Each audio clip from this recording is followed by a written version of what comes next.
Salut à tous, c'est Sunejin, je suis très content de vous revoir et forcément, vous allez me dire, mais voilà, on est quel jour? On est quel jour aujourd'hui?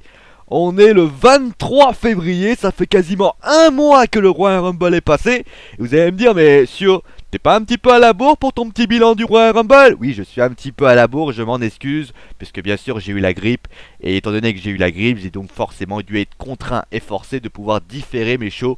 Et donc forcément, le bilan lui aussi, il a été complètement différé. Il s'est retrouvé bien sûr un mois juste après, mais ça n'empêche pas que forcément j'ai pouvoir vous parler un petit peu du bilan, de ce que j'ai pensé justement de ce pay-per-view et justement quel motif d'espoir par rapport à ce pay-per-view, par rapport au fait bien sûr que ce pay-per-view, ça c'est un fait et personne ne pourra me l'enlever, que ce pay-per-view marque le là par rapport bien sûr à un autre pay-per-view qui se déroule à la fin, c'est-à-dire WrestleMania.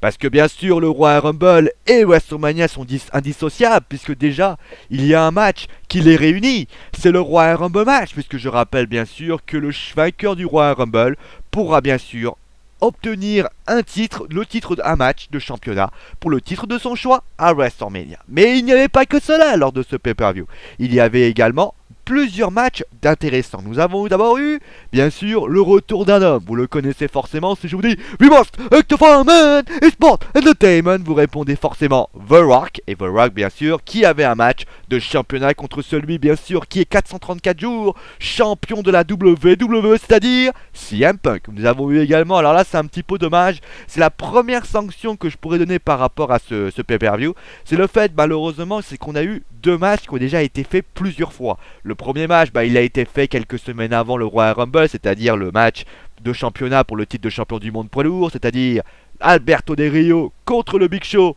dans un Last Man Standing match. Et enfin, on a eu également, et ça pour moi, c'est le dernier match qui a été présenté, c'est la team Hell No qui a affronté la team Rolls Colors, Cody Rhodes et Damien Sandow. Donc, dans ce bilan, qu'est-ce qu'on va parler?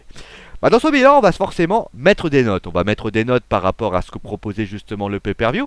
Mais également, on va vous présenter, je vais vous présenter mon avis. Je vais vous exposer mon avis et je vais également vous dire justement mon degré d'exigence et justement ce que justement étaient mes attentes par rapport à ce pay-per-view. Ce pay-per-view que je vous l'ai déjà répété, c'est un pay-per-view qui donne le là pour WrestleMania. Donc ça veut dire que si jamais le Royal Rumble ne se déroule pas bien, ça peut très mal se terminer justement pour WrestleMania. Et c'est la première crainte que justement j'aurais pu avoir.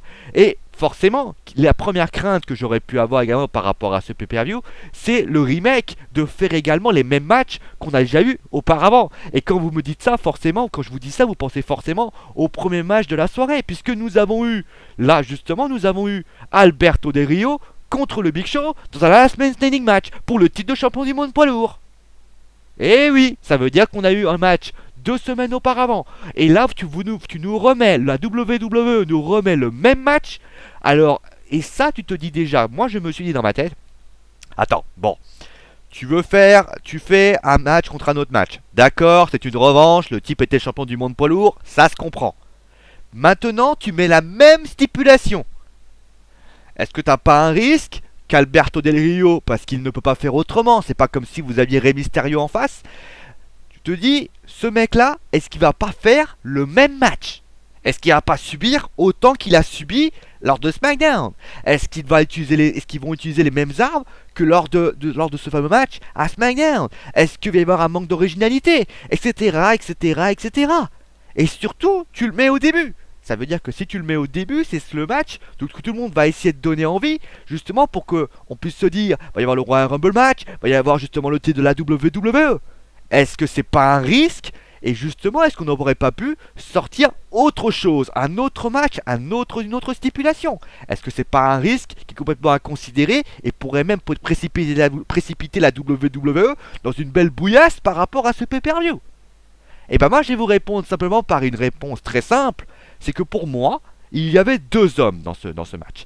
Il y avait un Big Show, on connaît le Big Show, on sait qu'il a un gabarit qui ne lui permet pas forcément de pouvoir s'émouvoir sur le ring, mais le Big Show a fait un effort. Le Big Show a essayé quand même de se mettre en adéquation avec son adversaire. On a eu des attaques, on a vu qu'il prenait ses armes. On a vu qu'il est monté justement dans l'estrade pour pouvoir porter son coup et balancer Alberto Del Rio. Il a été le dominateur dans l'histoire, mais pas autant qu'à SmackDown, puisque on l'a vu, Alberto Del Rio a parfois dominé, Alberto Del Rio a parfois fait mal, et Alberto Del Rio, justement, avec ce qui s'est passé juste avant le match avec Bret Hart, eh bien Alberto Del Rio s'est comporté en champion. On a eu des Ensugelui, on a eu également une intervention de Ricardo Rodriguez. On a eu toutes ces choses-là qui me font dire également que justement Alberto Del Rio, qui à ce moment-là aurait pu vraiment faire le feignant, ça n'aurait pas été un crime contre l'humanité, parce que j'aurais très bien pu dire, bah écoute, Alberto, il peut faire que ça, donc forcément, on va faire ça, on va lui sortir juste un match classique avec un last man standing. Mais il y a eu de la technique, il y a eu de la violence, il y a eu tout ce qu'il fallait pour que le last man standing match soit de qualité. Après, il y a eu quand même des défauts. Les défauts, malheureusement, ils ont été les mêmes.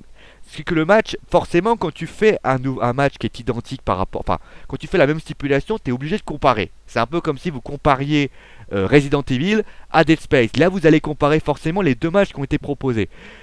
Et donc, par exemple, je prends un exemple, prenez Dead Space, prenez PSGOM. Vous allez avoir deux PSGOM en une semaine. Forcément, vous allez comparer les prestations des deux PSGOM. Et donc, on va comparer ce qui s'est passé auparavant.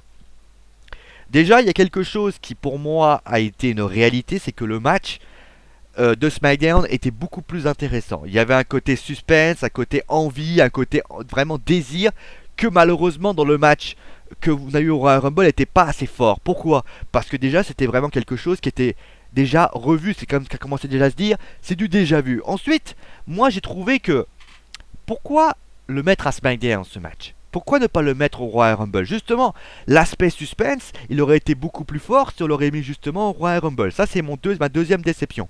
Ensuite, moi, la troisième déception que j'aurais pu, que je pourrais donner également, c'est que je trouve que quand tu prends un match qui est quasiment identique, malheureusement, les superstars de la WWE ne peuvent plus vraiment reproduire la même chose. Et on a senti quand même un petit peu que le Big Show avait envie de faire un peu pareil, mais il ne parvenait pas. Et justement, à un moment donné, Alberto Del Rio se prend le WMD, il veut faire un petit peu pareil, se tenir sur ses jambes, et tu te rends compte malheureusement qu'il ne le peut pas, parce qu'il a déjà fait cela auparavant. Maintenant, vous allez me dire... Là, oui, Sio, t'es gentil, mais est-ce que justement le match était de qualité? Est-ce que justement la continuité, est-ce que ce match-là de Royal Rumble était vraiment un match intéressant? Eh bien, j'ai envie de vous répondre que oui, c'était un match intéressant et le final était quand même assez intéressant. Parce que je pense que c'est en adéquation par rapport à ce que fait Alberto Del Rio désormais. On a un Alberto Del Rio qui est joueur, qui est comique, qui est un petit peu coquin. Et bah malheureusement, dans cette situation-là, qu'est-ce qu'il a fait? Il a attaché justement les jambes du Big Show. Et justement, la manière de John Cena contre Batista, ça a été la même chose. Et justement, moi j'ai trouvé que l'idée était très intéressante. Et justement, c'est ça que j'aime justement à la WWE. C'est justement de retrouver des petits trucs qui font que le côté entertainment, le côté divertissement, ne disparaît pas par rapport à certains points qui justement pourraient quand même être un gros point noir par rapport au match. Voilà. Allez, maintenant on va passer à un autre match, mais avant toute chose, il y avait également une interview de Matt Striker avec Dolph Ziggler. Je vous rappelle que Dolph Ziggler devait choisir entre deux numéros, le 1 et le 2. Finalement, il a choisi le 1 parce qu'il s'est dit que le 1, de toute façon, lui, il est numéro 1, donc il va prendre le 1. Et juste après, il y a eu un match. Un match entre la Team Rose Colors et donc la Team Hell No, Daniel Bryan et Kane et Cody Rhodes et Damien Sandow. Et donc, ce match-là également a été un remake de ce qui était passé bien sûr à Raw. Ils ont même eu un match bien sûr à Hell in a Cell. Mais qu'est-ce qu'on attendait forcément de ce match? On attendait que dans ce match, la Team Hell No explose. Pourquoi? Parce qu'on a senti que Daniel Bryan avait l'air de vouloir remporter le Royal Rumble, que Kane voulait remporter le Royal Rumble, et bien évidemment c'était vraiment un très très gros enjeu pour ces deux personnes. Et j'ai envie de vous dire, il n'y a rien eu de cela. Il n'y a rien eu de cela parce que le match a été un match très classique. On a eu un match à Main Event, on a eu un match à Raw, on a eu des matchs à Raw, on a eu un match à Hell in a Cell. Et j'ai envie de vous dire, le match à Hell in a Cell était beaucoup plus intéressant que le match au Royal Rumble parce qu'il y a vraiment un petit côté colère qui me faisait vraiment plaisir. Le problème c'est qu'au Royal Rumble, il y a eu ça au Royal Rumble. Mais le problème c'est que c'était pas assez aussi fort. Et malheureusement on s'attendait vraiment à ce que Kane ou Daniel Bryan fassent des brand tags, fassent un peu pète les plombs, fasse des choses comme ça, soit un petit peu, on va dire, trahisse son adversaire, pourquoi pas? Et malheureusement, il n'y a rien eu de cela. Il y a eu une victoire donc de la part de la Team Hell No. Une victoire pour moi qui était qui est vraiment été sans plus. D'ailleurs, on se souvient même pas trop des moments forts de ce match. Ça a été, quand je vous dis que ça a été un match relativement classique, ça a été ça. C'est qu'on s'attend vraiment pas à, on s'attendait pas à un grand match. On pensait pas que ça allait vraiment nous sortir le match parfait. Et moi, ce qui m'a vraiment déçu, et ça c'est vraiment ça que je vous laisse vraiment sanctionner, c'est que quand tu fais un match que tu as revu au moins 4-5 fois, peut-être qu'il aurait, essaye quand même d'être original, même stipulation, fait, je sais pas, que certaines personnes se trahissent, ou des choses comme ça, mais pas des matchs aussi peu classiques, surtout que, en fait, le match, qu'on s'attendait, le vrai enjeu de ce match, qui était peut-être la dissolution de la Team Hell No, elle est jamais arrivée, et ça, c'est vraiment dommage. Bon, allez, maintenant, on va passer, bien sûr, aux deux autres matchs, et on va commencer directement avec l'attraction de la soirée, mais évidemment, c'est pas le Rock contre CM Punk, ça, on verra ça plus tard, c'est bien évidemment un autre match, c'est bien évidemment le Royal Rumble match. Alors je rappelle les règles du Royal Rumble match pour ceux qui ne savent pas ce que c'est. C'est une bataille royale. Il faut donc faire passer par son adversaire par-dessus la troisième corde et que les deux pieds touchent le sol. Voilà, c'est ça qu'on appelle un Royal Rumble match.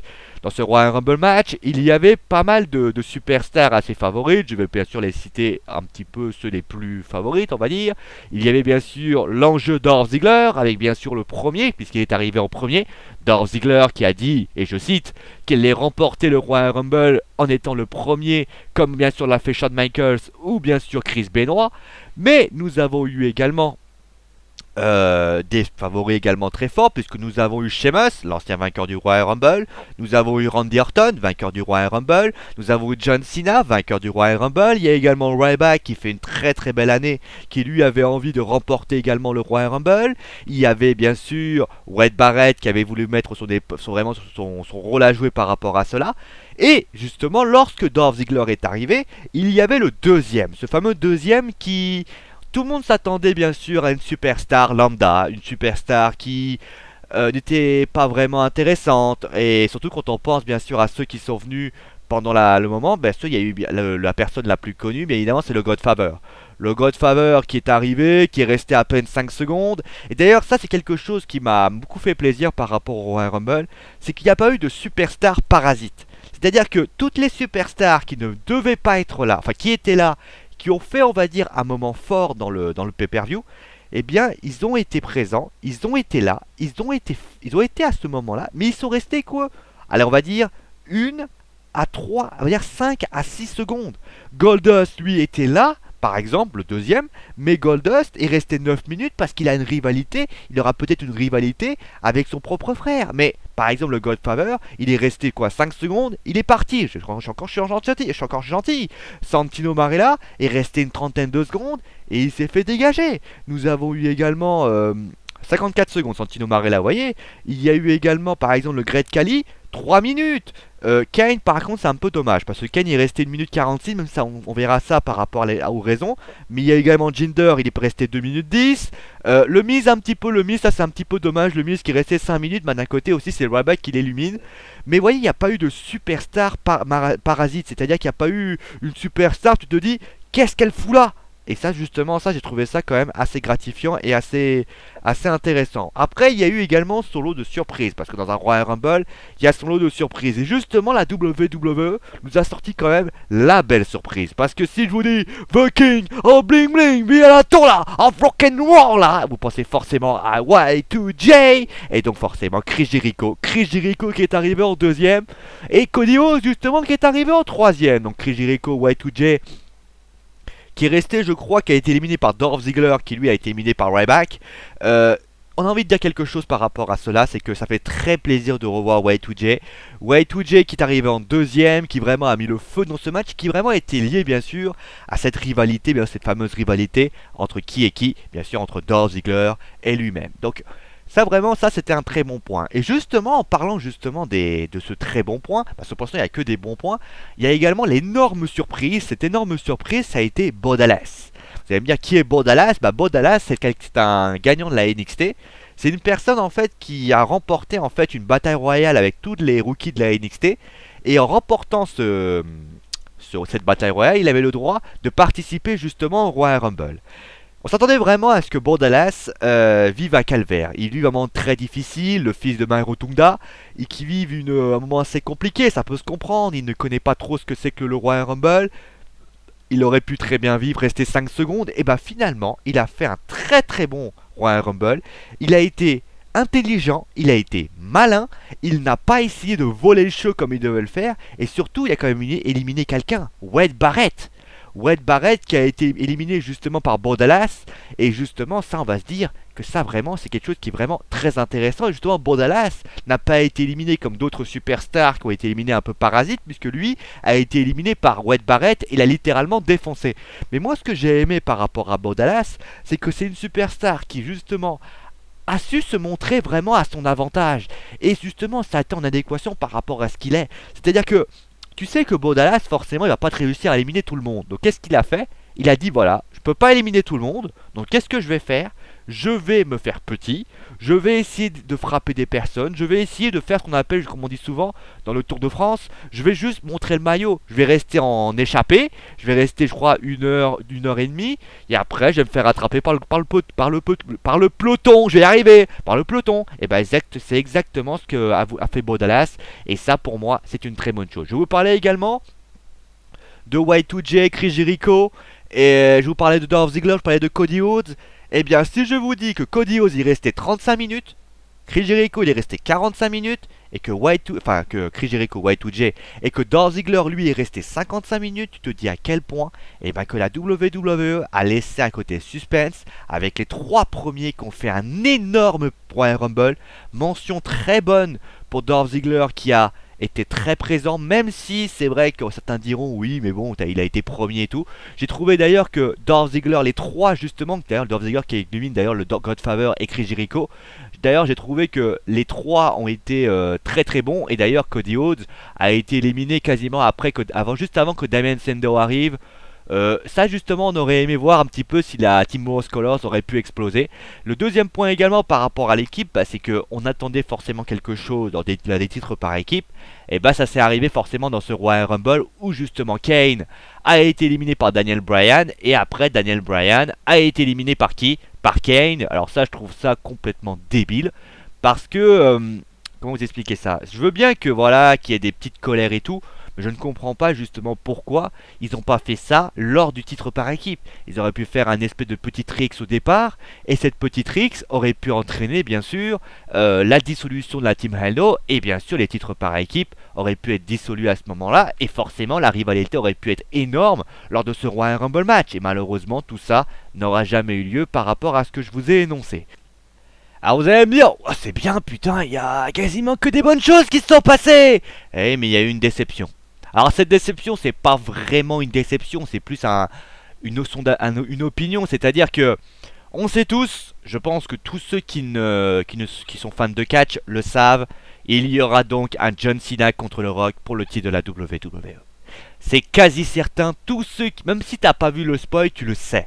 Tu le sais parce que tu te dis de toute façon, on veut un épisode 2 John Cena contre le Rock, et donc si tu veux un épisode 2, il n'y a pas 36 solutions.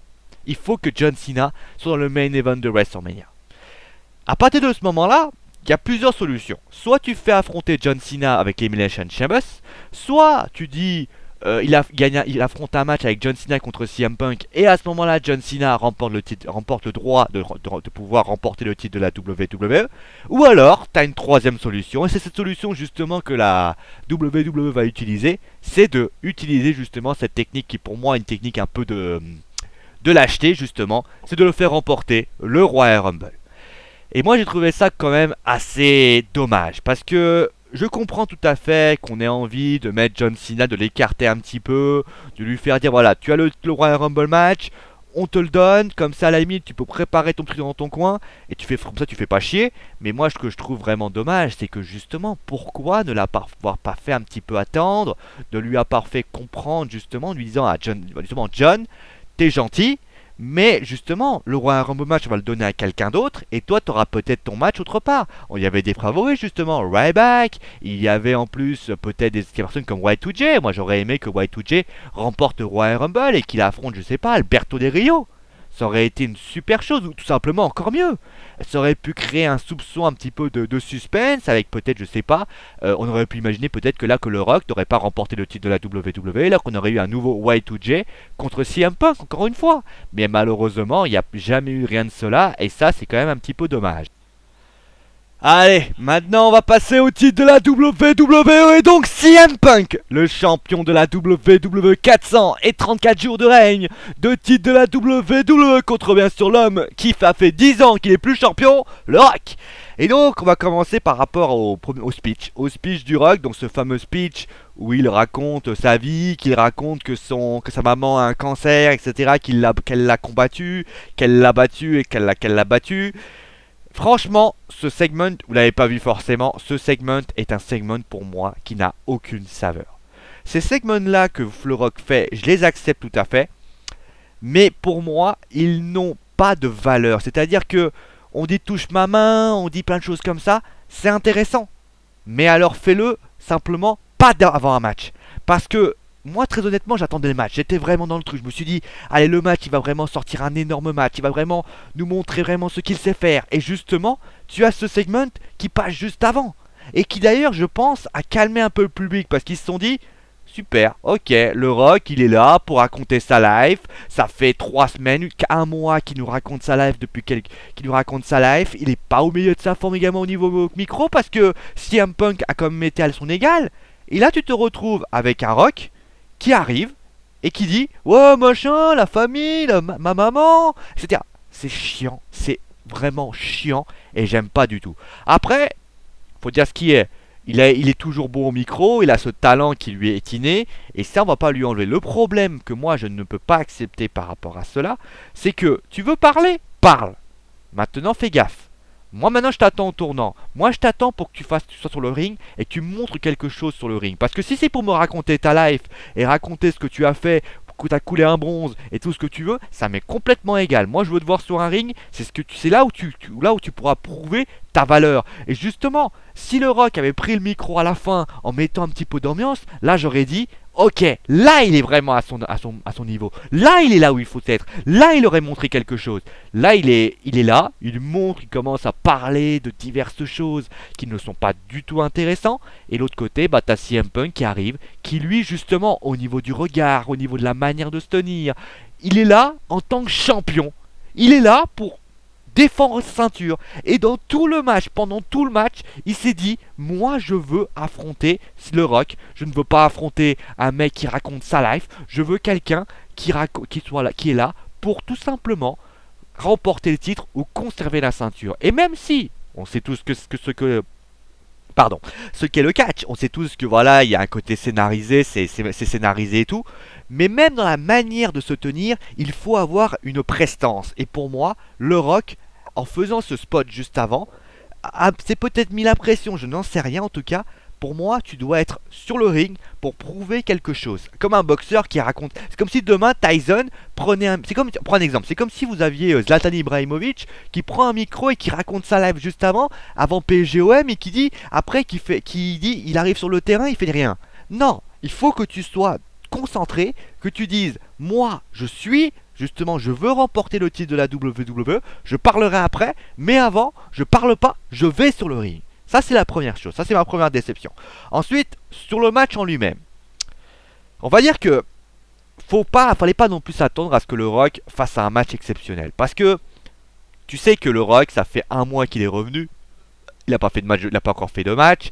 On sait qu'il n'est plus le Rock bien sûr des années 2000 parce qu'il n'a plus catché avant depuis très longtemps. Maintenant, moi ce que j'attendais du Rock, c'est qu'il nous offre quand même quelque chose de gratifiant, le minimum syndical. Parce que je sais très bien que CM Punk de l'autre côté va pouvoir l'accompagner, va pouvoir lui offrir vraiment quelque chose de fort. Et on aurait quand même eu un match entre la technique, qui pourrait pu être CM Punk, et la rudesse, qui aurait pu être justement le Rock. Et surtout, quand tu vois le match que fait le Rock contre John Cena, t'as un motif d'espoir. Et là, quand j'ai vu le match justement entre le Rock et CM Punk, eh ben j'ai été déçu. J'ai été déçu parce que justement le Rock n'a fait que subir que pendant tout le match. Il n'a pas été capable, il est revenu durant quelques fois, durant 2 ou 3 fois, mais il n'a pas du tout était vraiment dans le match. Il avait l'air de complètement être hors du match. Et moi, je dois reconnaître que ça m'a surpris. Ça m'a surpris parce que tu te dis, bon voilà, le Rock, je l'ai dit, le Rock n'allait pas sortir le grand match, mais au moins il aurait pu faire le job, comme on dit. Il aurait pu avoir un lion, il aurait pu mettre des droites, il aurait pu, vous savez, réagir, il aurait pu... Là, on aurait dit un Rock, un Rock qui était là, mais qui a pas fait le job, si vous voulez. Il a pas fait le job, ce que CM Punk a fait justement. Il a fait ses prises, il a été un petit peu agressif avec le public. Le Rock, lui, il a passé son temps au sol et justement, il a été incapable de mettre un pied devant l'autre. Et ça, c'est un petit peu dommage. Ensuite, je parlais un petit peu de côté prévisible, l'intervention de The Shield. Alors, il faut quand même savoir une chose, c'est que la lumière s'éteint. Bon, ok. Bon, moi, tout le monde pense à l'Undertaker. Bon, ok, mais franchement, il n'y a pas eu de gong. Il y a eu ce moment-là, et juste après, le Rock se retrouve bien sûr sur la table des commentateurs, et CM Punk le ramène et le bat. Là, à ce moment-là, Vince McMahon arrive, et le dit voilà, bah, je t'avais prévenu, comme t'as pas voulu m'écouter, et bah, puisque ça, je te retire le titre. Et à ce moment-là, le Rock dit non, je suis pas d'accord, c'est moi qui veux lui reprendre le titre, etc., etc. Vince McMahon accepte, etc. Dans ce moment-là, ça a été le moment, on va dire, un petit peu chaud de l'histoire, mais j'ai envie de dire. Là, ça a été quelque chose qui aurait pu être vraiment très gratifiant par rapport au Rock, justement. C'est pourquoi, justement, c'est la question que je vous pose, la question que je me pose, justement, pourquoi il y a eu cette stipulation. Je pense que si le Rock aurait pris le powerbomb, on l'aurait mis sur le ring, il aurait pris le tombé, il se serait dégagé, là, tout le monde se serait levé. Comme on est tous conscients que le Rock allait perdre cette ceinture à ce moment-là, tout le monde s'est dit c'est bon, c'est CM Punk qui allait être champion. Et le problème c'est comme Vince McMahon est arrivé, ça a un peu cassé le truc. Et moi j'ai trouvé ça un petit peu dommage, surtout que tu te doutes bien qu'il va y avoir un rematch, quoi qu'il arrive si le Rock remporte. Pourquoi pas faire une revanche avec bien sûr le CM Punk contre le Rock à Elimination Chamber. Il y aura cette revanche, ça je vous l'annonce bien sûr pour désolé pour les spoils bien évidemment parce que le spoil, bon, un mois juste après, c'est difficile de ne pas faire de spoil. En tout cas, ce qui est sûr, c'est que ce match-là, il y a quelqu'un qui a fait le job. C'est CM Punk. Il y en a un qui n'a pas fait le job. C'est le Rock. Alors, après, faire le job, ça veut dire quoi? Je vous l'ai déjà expliqué. C'est être présent sur le ring. Et ça contraste totalement par rapport à ce qu'il a dit auparavant. Voilà, c'est tout ce que j'avais à dire par rapport à cela. Un match, on va pas dire décevant, parce que c'est pas le terme. Mais c'est un match qui aurait dû être un grand match et qui malheureusement n'arrive pas à arriver à la hauteur. Et quand tu penses que le Royal Rumble match est arrivé juste avant, bah tu te dis malheureusement dans cette histoire, c'est que le main event du Royal Rumble n'était pas au niveau. Et ça c'est vraiment dommage. Maintenant moi, ce que j'attends du Rock désormais, c'est qu'il me prouve que j'ai eu tort lors de Elimination Chamber. Si à Elimination Chamber il ne me prouve pas le contraire, je vais être gentil pour ce match-là, mais si jamais lors du Elimination Chamber il me ressort un match comme ça va vraiment pas bien passer. Ça je peux vous le dire, c'est clarinette, s'il est pas bon, ça va vraiment barder. Bon voilà, on va s'arrêter là, je pense que j'en ai un petit peu trop parlé, donc la note un petit peu de ce Royal Rumble. Le match du titre de champion du monde poids lourd, on va mettre la note de 7, parce que c'est quand même un match assez agréable à regarder. Le titre par équipe, je vais mettre la note de 4 ou de 3, parce que tout simplement je ne vois pas à quoi il sert. Le Royal Rumble match, je mettrai la note de 8, parce que je trouve que le match en lui-même a été quand même assez intéressant. Et le dernier match, si jamais je dois juste noter CM Punk, je mets 6 ou 7. Si je dois noter le Rock, je lui mets 2. Parce que pour moi, le Rock n'a pas été à son niveau. Donc, pour essayer d'être un petit peu conciliant par rapport au final, qui était quand même vachement intéressant et tout, eh bien, on va mettre la note de 5. Comme ça, à la limite, c'est la moyenne, mais je rappelle bien sûr au Rock que si jamais, au Elimination Chamber, ça se passe pas très bien, ça va barder pour lui. En tout cas, bon allez, maintenant on va s'arrêter là, je pense que j'en ai assez dit, je pense que... Vous savez maintenant ce que j'ai pensé de ce Royal Rumble. Peut mieux faire. Peut mieux faire avec une note globale. Bah j'ai fini avec la note globale. La note de 6. Parce que c'était pas exceptionnel. Il y a des matchs qui n'ont pas été exceptionnels. Mais il y avait des matchs qui pouvaient vraiment nous offrir quelque chose de très intéressant. Voilà. Bon allez, on va s'arrêter là. Je pense que je vous ai tout dit. Et forcément, bah, on va se trouver bien sûr. Alors, les Sio Live d'Elimination Chambers sont désormais sur le site. Je vous invite bien sûr à les regarder. Nous, pendant ce temps-là, nous, on va se retrouver bien sûr pour WWE, qui vont bien sûr faire son retour la semaine prochaine et qui va bien sûr nous offrir son lot de surprises pour cette route vers WrestleMania. Je vous rappelle bien sûr que ce dimanche, il y aura le Paris Saint-Germain qui affronte l'Olympique de Marseille. Il y aura également, donc là c'est paru depuis hier, il y a également le vidéo test coupé en 3 de Resident Evil 6. N'hésitez pas à y aller, n'hésitez pas à regarder et forcément à me dire si vous êtes d'accord ou pas d'accord avec ce que je viens de dire. C'était bien sûr mon premier bilan de pay-per-view. Forcément il y a eu des ratés, il y a eu des moments un petit peu difficiles par rapport à l'explication. Je vous rappelle, alors, pour vous expliquer, en fait là j'ai aucune fiche, je te fais juste ça par rapport à mon ressenti personnel. Et bien sûr j'espère en tout cas que ça vous a plu et que ce que je vous ai présenté vous a plu. Et si vous n'êtes pas d'accord, si vous n'avez pas aimé, si vous avez des conseils à me dire, forcément vous savez forcément ce qu'il faut faire. Vous avez Facebook, Twitter ou tout simplement le site. Bon allez, on va s'arrêter là et comme toujours je dis une nouvelle fois, c'est mon dernier mot parce que je l'ai dit. Allez, ciao à tous.